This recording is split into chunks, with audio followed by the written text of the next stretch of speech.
अस्सलाम वालेकुम। वालेकुम सलाम रहमतुल्लाह। अभी जैसा कि आपने बताया सोने के बारे में, तो आजू बाजू वाले कोई चीज़ बेच रहे हैं और सोने की दुकान पे जो रेट से उन्होंने खरीद रहा सामने वाला, और वो रेट में कभी कुछ खरीद लिए तो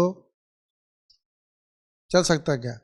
और दूसरा जो है, तो जैसा कि एक भंगार का धंधा करते हैं, उसमें जैसा कि तांबा पित्तल लोहा लोखंड में सब भंगार में आ जाता है, तो वो भी जैसा कि आपने बताया कि ज़मीन के अंदर है तो सोना निकल तो उसके बारे में, तो ऐसा क्या है ये? जी देखें, भाई ने दो सवाल किए हैं। पहला आखिर वाला सवाल ले लेते हैं कि अगर कोई शख्स स्क्रैप वगैरह ख़रीदता है, उसमें लोहे के साथ में तांबा और पता नहीं क्या क्या आ जाते हैं, पीतल वगैरह, तो क्या करना चाहिए? देखें, मैं समझता हूँ कि देखें, हर एक की कीमतें अलग अलग हैं, हर एक के भाव अलग अलग हैं। अब लोहे के मुकाबले में आपको जो है तांबा और पीतल कोई नहीं देगा उसी कीमत में। तो जाहिर बात है, अगर देगा तो फ़र्क करके देगा, और अगर फ़र्क करके नहीं दे रहा है तो कुछ ना कुछ उसके अंदर ख़राबी है, कुछ ना कुछ उसके अंदर धोखा है, और इस्लाम ने धोखे से मना किया है। तो इसलिए जो भी माल है उसको क्लियर क्लियर साफ़ होना चाहिए कि इसकी कीमत क्या है, लोहे की कीमत क्या है, पीतल और तांबे की कीमत क्या है। इन सब की कीमतें अलग अलग करके जो जिसका रेट है उस एतबार से बेचना और ख़रीदना चाहिए, तभी ये शक्ल जायज़ हो सकती है। और सोने के हवाले से जो आपने कहा है, सोना बेच सबसे बेहतरीन शक्ल ये है कि जो है इंसान अपने पुराने सोने को, जो उसके घर में पड़ा हुआ सोना है, चाहे वो जेवर की शक्ल में हो, चाहे वो किसी भी शक्ल में हो, उसको पहले बेच ले, और बेच करके वो नया सोना खरीद ले। बेच करके वो नया सोना खरीद ले। जिस दुकान पर बेच रहा है, बेचते वक्त फ़ौरन जो है सोना ना खरीदे। इसकी सबसे बेहतर शक्ल ये है कि दूसरी दुकान में चला जाए, और अगर उसी दुकान से सोना खरीदना चाहता है तो वहाँ से हट जाए, क्योंकि वो जो बेचा है उसको एक मजलिस कहते हैं, और जब वो खरीदेगा आने के बाद तो ये दूसरी मजलिस है। तो एक मजलिस में दो चीज़ें नहीं करनी चाहिए। जैसा कि हमारे बहन समझो, क्या कोई बाजू वाले, कोई ऐसे कोई रिश्तेदार है, बोलो कोई बाजू वाले कोई चीज ऐसा बेच रहे हैं उन्होंने, कहाँ बेच रहे हैं? जैसा दुकान पे सोने चांदी की जैसे बेचने का उनको, जैसा हाँ हाँ। उनको पैसे की जरूरत बेच रहे हो, तो वो उनके जो दुकान वाले से जितना में उन्होंने बेच रहे हैं, खरीद रहे हैं, दुकान में जितना पैसे दे रहा है दुकान वाला, उतने ही पैसे में हमने कभी खरीद ले लिए वो चीज पैसे देके, वो पूछना चाह रहा हूँ मैं आपसे। देखे, भाई ने सवाल किया है कि अगर जैसे हमारे पास कोई सोना वगैरह है, या हमारे पड़ोस के पास कोई सोना वगैरह है, अगर वो जा रहे हैं बेचने के लिए सोनार की दुकान पर, और जो पैसा वहाँ मिल रहा है अगर उतने ही पैसे में हम खरीद ले रहे हैं, तो क्या ये शक्ल जायज़ है? तो ये शक्ल बिल्कुल जायज़ है, इसमें कोई कबात की बात नहीं है, बिल्कुल बेचा जा सकता है। देखें, बहन ने सवाल किया है कि क्या हैवी डिपॉजिट देकर किराए पर घर ले सकते हैं? जैसे अगर घर मालिक कम किराया लेता है तो मैं समझता हूँ कि ये एक हीला होगा, हीला और बहाना जिसको कहते हैं ना। बहुत सारे लोग ऐसा कहते हैं कि हैवी डिपॉजिट दे देते हैं, और 10,000 किराया है तो किराया जो है 2-3 हज़ार हम देंगे तो वो रजामंद हो जाएगा। मैं समझता हूँ कि इस्लाम ने शुबह से भी मना किया है, शुबह से। इन्नल हलाल बय्यनुन व इन्नल हराम बय्यनुन व बैनहुमा मुश्तबहात, अल्लाह के नबी ने कहा कि हलाल वाज़ेह और हराम वाज़ेह है, और इनके दरमियान अल्लाह ने शुबहात रख दिए हैं। शुबहात क्यों रखा है? अल्लाह ने आजमाइश के लिए रखा है। तो फिर आजमाइश में हम क्यों पढ़ रहे हैं? आजमाइश में हमको नहीं पढ़ना चाहिए। हाँ, एक शक्ल हम ये कह सकते हैं कि अगर हाईवी डिपॉजिट आप दे रहे हैं, और किराया उसका आमतौर पर 10,000 है रूम का, अगर आप 6-7 हज़ार देते हैं, 3-4 हज़ार वो आपको छूट दे रहा है, तो ऐसा हो सकता है। यानी आधा से ज़्यादा अगर आप किराया दे रहे हैं तो ये शक्ल सही हो सकती है।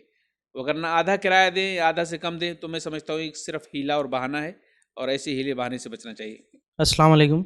जैसा कि आपने बताया कि सोना एक्सचेंज कर सकते हैं, लेकिन उसकी शक्ल जो है तो 10 ग्राम अगर हम देते तो 10 ग्राम ही लेना चाहिए। उस सुनार जो क्या करते हैं कि मजदूरी वगैरह काटते हैं, तो फिर उस सूरत में क्या करना पड़ेगा? जैसे हम 10 ग्राम के बदले 10 ग्राम ही ले रहे हैं, लेकिन वो मजदूरी वगैरह हमारे पुराने सोने में तो कट करेंगे, लेकिन वो बोलते हैं कि 1,000-2,000 जो भी ऊपर देना पड़ेंगे 10 ग्राम के बदले 10 ग्राम ही, लेकिन जो भी देना पड़ेगा तो जायज़ रहेगा या नाजायज़ रहेगा? देखें, भाई ने सवाल किया है कि आपने कहा कि सोने के मुकाबले में उतना ही सोना अगर लिया दिया जा रहा है तो जायज़ है। ये मैं नहीं, रसूलुल्लाह सल्लल्लाहु अलैहि वसल्लम की हदीस है, अज़्ज़ाहबु बिज़्ज़ाहबि वल बिलफ़िज़्ज़ति, एक लंबी हदीस है कि सोना सोने के मुकाबले में उतना ही होना चाहिए, कम ज़्यादा नहीं होना चाहिए। तो कम ज़्यादा बिल्कुल नहीं होना चाहिए। अगर सुनार ये कहता है कि चूँकि इसमें मेरी मजदूरी है इसलिए हम इतना काट लेंगे, तो ये शक्ल भी सही नहीं है। इसकी सबसे बेहतरीन शक्ल जो इस्लाम ने समझाई है वो यही है कि इंसान उसको बेच दे, उसको बेच दे। इसमें किसी तरह का कोई डाउट नहीं रहता है, इसमें किसी तरह का कोई शुबहा नहीं रहता है, और इंसान बेच करके और कैश के साथ नया सोना खरीद ले, ये ज़्यादा बेहतर है। क्योंकि मजदूरी कितनी लगी है हमको और आपको नहीं मालूम है। वो मजदूरी के नाम पर भी ठगते हैं और मजदूरी के नाम पर भी पैसा ज़्यादा लेते हैं, तो इसलिए ऐसा कभी ना किया जाए, ये शक्ल सही नहीं है। किसी बहन ने सवाल किया है, इसमें 2 सवाल हैं। पहली बात तो ये है कि बाउचर वगैरह पर कह रहे हैं, तो बाउचर वगैरह तो ये एक जो है जुए की शक्ल है। जो उलमा का जो इस पर फतवा है कि जितने भी बाउचर वगैरह आते हैं और बहुत सारी एजेंसियां देती हैं, कंपनियां देती हैं, इतने का सामान लो, इस पर ये बाउचर वगैरह मिलेगा, तो ये सब नहीं इस्तेमाल करना चाहिए। ये एक क़ुमार और जुए की शक्ल है और इस्लाम ने इसको गलत करार दिया है, हराम करार दिया है। बाकी ट्रैवल्स वगैरह पर अगर कैशबैक कुछ आपको मिलते हैं तो इसको लिया जा सकता है, क्योंकि जीन्स अलग है। जीन्स जब बदलती है तो उस पर कैशबैक लिया जा सकता है। पैसे पैसे पर अगर कैशबैक मिल रहा है तो फिर वो जायज़ नहीं है। लेकिन यहाँ कैशबैक आपको ट्रैवल्स पर मिल रहा है या किसी दूसरी चीज़ पर मिल रहा है, तो इसको लेने में कोई हर्ज की बात नहीं है। एक मेडिकल का है, दवा खाने का है, अपने ऐसा सर अपने मेडिकल होता है ना स्टोर, बोला है खरीदने का, उसके ऊपर जो है तो कार्ड बना रहे 200-300 पे ले रहे, गली गली फिर रहे बच्चे अभी। और उसमें जो है तो अभी जो है ना बच्चे जो है तो गली गली फिर रहे, ऐसे कागज़ से लेके नाम वाम लिख रहे, 200, 250, 300 पे ले रहे कि आप है तो ये कार्ड बना लो और जो भी मेडिकल से दवा खरीदेंगे तो आपको डिस्काउंट मिलेगा उसके ऊपर। ऐसा चालू है हर मोहल्ले में भी। इनको क्या फ़ायदा है? और उनको क्या फ़ायदा कुछ मालूम नहीं, मगर अपनों को ऐसा कार्ड बना के ला के दे रहे भी, और मेडिकल से जो भी दवा खरीदेंगे तो तुम्हारे को। देखें, इसमें इस्लाम का एक उसूल है कि किसी भी चीज़ पर मुआहदा करते वक्त उसकी पूरी शराइत क्या है वो सब मालूम होना ज़रूरी है। समझ रहे आप? जैसे आपसे मैंने पूछा कि उनको क्या फ़ायदा, तो आप बोले मालूम नहीं। तो मजहूल चीज़ जो मालूम ना हो उसको मजहूल कहते हैं। ऐसी चीज़ के साथ लगना इस्लाम ने मना किया है। समझ रहे आप? इसीलिए हज़रत उमर फ़ारूक रज़ियल्लाहु तआला अन्हु ये बै और तिजारत के हवाले से कहते थे कि सीख लो इसको। हज़रत अली भी कहते थे कि सीख लो। यहाँ तक कि हज़रत उमर बाज़ारों में जा कर के घूमते थे और जो बै और तिजारत के नुक्ते को नहीं जानता था, उसके कंडीशन वगैरह को नहीं जानता था, उसको बाज़ार से निकाल देते थे। अगर कोई कंपनी आपको सहूलत देती है तो सहूलत का फ़ायदा उठा सकते हैं आप, लेकिन ये है कि मालूम होना चाहिए क्या है पूरा। सहूलत गवर्नमेंट भी दे तो भी आप उठा सकते हैं, और कोई कंपनी दे तो सहूलत के नाम पर तो भी उसको उठा सकते हैं आप, कोई मसला नहीं है। अच्छा, रिक्शा अपना ऑटो रिक्शा ऐसा खरीद लिए, लोडिंग गाड़ी खुद खरीद के लिए हमने, और ख़रीदने के बाद में है तो उसको है तो मुनाफे से दूसरों को बेच सकते हैं क्या? जी बिल्कुल दे सकते हैं ना, इसमें क्या हर्ज की बात है। आपने रिक्शा 1 लाख में ख़रीदा है, आप 1,20,000 में किसको भी बेच सकते हैं, इसमें कोई मसला नहीं है। शेख, आपने बताया कि जब तक सामान की मुंतकिली आपके दुकान में या गोडाउन में नहीं हो जाती जब तक आप उसे बेच नहीं सकते। अभी आज के दौर में कुछ कंपनीज़ की ऐसी पॉलिसी है कि आप ऑर्डर आपके काउंटर से ले लो, कंपनी जो है तो वो मटेरियल की डिलीवरी उनके वेयर हाउस से करेगी।